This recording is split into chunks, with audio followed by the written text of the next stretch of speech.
मैं टेट से भाग नहीं रहा हूँ, लेकिन आप समझिए कि बहुत से ऐसे लोग हैं जो 56 साल 57 साल के हो गए हैं। आप उनसे उम्मीद कैसे कर सकते हैं कि आपके शिक्षक संघ के एक एमएलसी हैं देवेंद्र प्रताप सिंह, संरक्षक भी हैं, आप लोगों के संगठन के बड़े पदाधिकारी भी हैं, और हमारे यहाँ सुरेंद्र सिंह जौनपुर के बड़े कद्दावर पूर्व विधायक रहे हैं। इन दोनों लोगों ने अब तक शिक्षक होने के नाते, एक शिक्षक पदाधिकारी होने के नाते अपनी भी एक नैतिक जिम्मेदारी है। और इस जो सुप्रीम कोर्ट का एक फैसला आया है, निश्चित तौर पे चलिए साथियों, नमस्कार, मेरा नाम अर्जुन है और इस वक्त मेरी मौजूदगी मुफ्तीगंज ब्लॉक के कंपोजिट विद्यालय कदहरा में है और मेरे साथ बातचीत करने के लिए प्राथमिक शिक्षक संघ के जिला मंत्री सतीश पाठक जी हैं।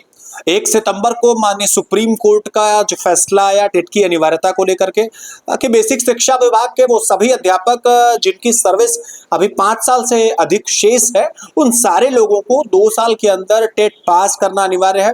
अगर वो टेट पास नहीं करते तो लेट आउट करके उन्हें घर वापस जाना पड़ेगा। ये फैसला कितना अमानवीय है, कितना अप्राकृतिक है, एक शिक्षक इस पूरे के पूरे मामले को किस तरीके से लेता है, एक खास बातचीत मेरे साथ करेंगे। सतीश पाठक जी मेरे साथ जुड़े हैं, उनसे बातचीत करने की कोशिश करूंगा। सर, सबसे पहले बहुत बहुत स्वागत। एक सवाल के साथ शुरुआत करेंगे। अब सुप्रीम कोर्ट का 1 सितंबर को एक फैसला आया जिसमें आदेश देते हुए कोर्ट ने यह कहा कि जो भी बेसिक के अध्यापक हैं या उच्चतर माध्यमिक विद्यालयों के अध्यापक हैं, उन सारे लोगों को जिनकी सेवा 5 साल से अधिक बची है, उनको 2 साल के अंदर टेट पास करना है। कई चुनौतियां आ रही हैं, कई टेक्निकल इश्यूज आ रहे हैं। आपसे जानना चाहूंगा, आप भी उसी श्रेणी में आते हैं, तो कैसी मुश्किल आती है, आप उसके बारे में बताएं। सबसे पहले तो बहुत बहुत धन्यवाद अर्जुन जी।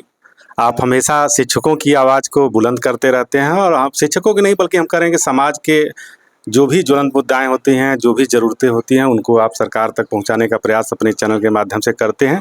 तो सबसे पहले मैं बहुत बहुत बधाई देता हूं कि आप चल कर आए और शिक्षकों के वर्तमान समय के जो सबसे ज्वलंत मुद्दा है उसको लेकर आप विद्यालय पे आए हैं। देखिए अर्जुन जी, सबसे पहले तो माननीय सर्वोच्च न्यायालय का मैं फैसले पे कोई टीका टिप्पणी नहीं कर सकता। मैं उनका सर्वोच्च न्यायालय का सम्मान करता हूं, लेकिन एक शिक्षक होने के नाते, एक शिक्षक पदाधिकारी होने के नाते अपनी भी एक नैतिक जिम्मेदारी है। और इस जो सुप्रीम कोर्ट का एक फैसला आया है, निश्चित तौर पे मैं उस पर पूरा सहमत नहीं व्यक्त करता और उसके पीछे कारण कई हैं। सबसे पहला तो आप एक कारण समझिए कि आप एक व्यक्ति 2001 से या 98 से 2025 के बीच 25 साल की एक सेवा करने के बाद आप उससे वो अपेक्षा करते हैं कि आप जो वर्तमान, क्योंकि आप जान रहे हैं कि कंपटीशन की एक तैयारी की या एक उम्र होती है, आप उसकी तुलना उससे कर रहे हैं। मैं टेट से भाग नहीं रहा हूं, लेकिन आप समझिए कि बहुत से ऐसे लोग हैं जो 56 साल 57 साल के हो गए हैं। आप उनसे उम्मीद कैसे कर सकते हैं कि वो जो है एक टेट जो एग्ज़ाम आप देख रहे हैं, टेट का स्तर क्या होता है, वो एग्ज़ाम क्वालिफाई करें।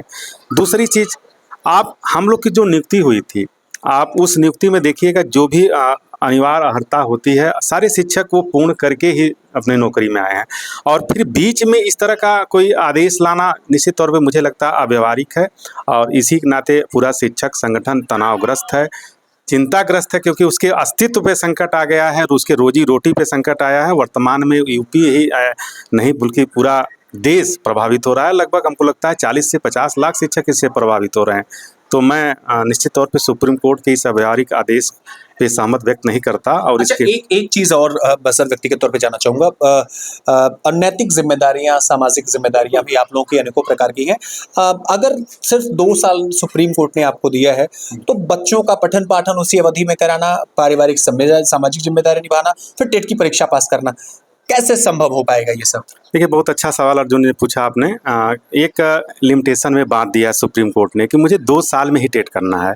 आप एक चीज़ समझ लीजिए, आप एक उम्र 56 साल 57 साल 55 साल का एक व्यक्ति जिसका सामाजिक दायरा बढ़ जाता है, पारिवारिक जिम्मेदारियां बढ़ जाती हैं, तमाम नैतिक दायित्व बढ़ जाते हैं, उस समय आप उसको बांध रहे हैं कि 2 साल में टीटी करें।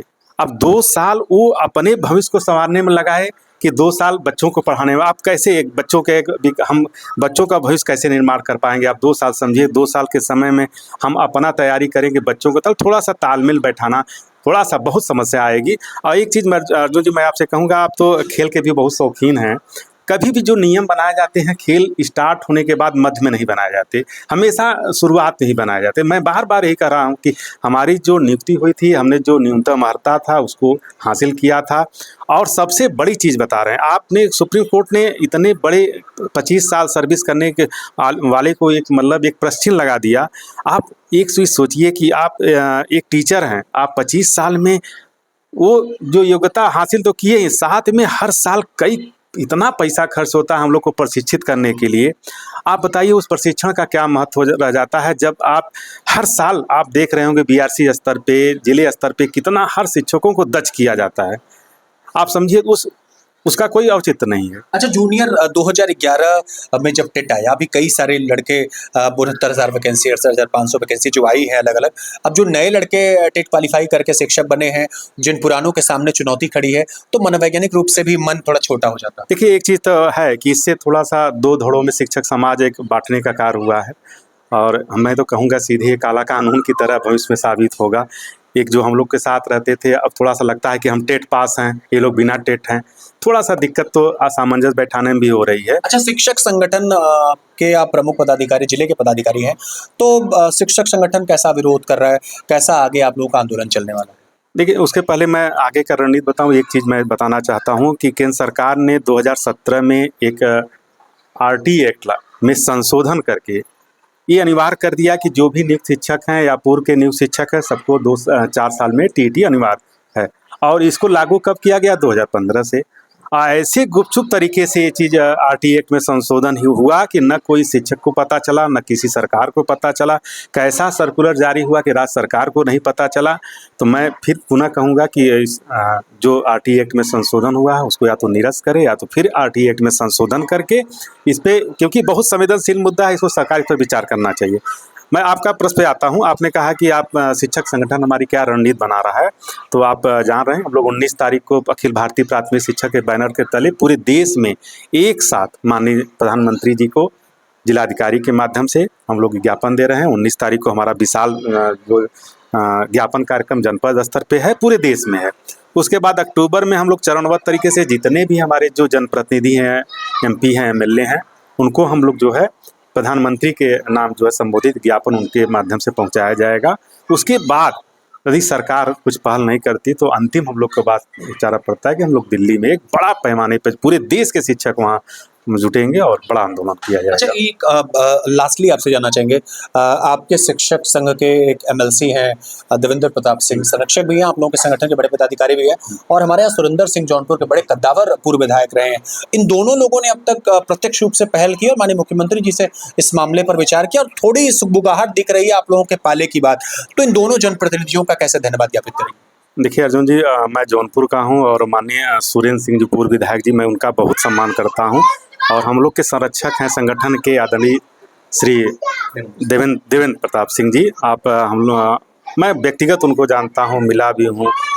हमेशा शिक्षकों की आवाज़ को बुलंद करने के लिए खड़ा रहते हैं, चाहे सरकार से कहना हो, कभी कभी पीछे नहीं उठते।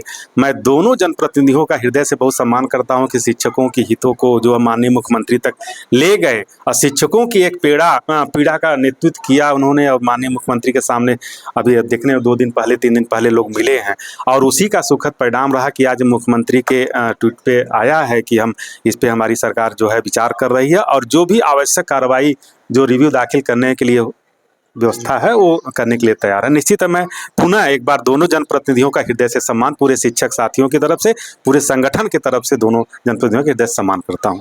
तो आपने देखा कि मेरे साथ बातचीत कर रहे थे प्राथमिक शिक्षक संघ के जिला मंत्री सतीश पाठक जी, और बहुत स्पष्ट और दो टूक कह दिया है कि ये कोर्ट का जो फैसला है किसी काले कानून से कम नहीं है। अगर सरकार या विभाग या फिर कोर्ट अपने फैसले पर अडिग रहती है तो हम लोग भी चरणबद्ध आंदोलन करेंगे, और अगर बात हमारी लखनऊ तक नहीं सुनी जाती तो दिल्ली की तरफ कूच कर देंगे। मेरे साथ सतीश पाठक जी थे, मुफ्तीगंज के कदहरा कंपोजिट विद्यालय में यही अध्यापक हैं। नमस्कार।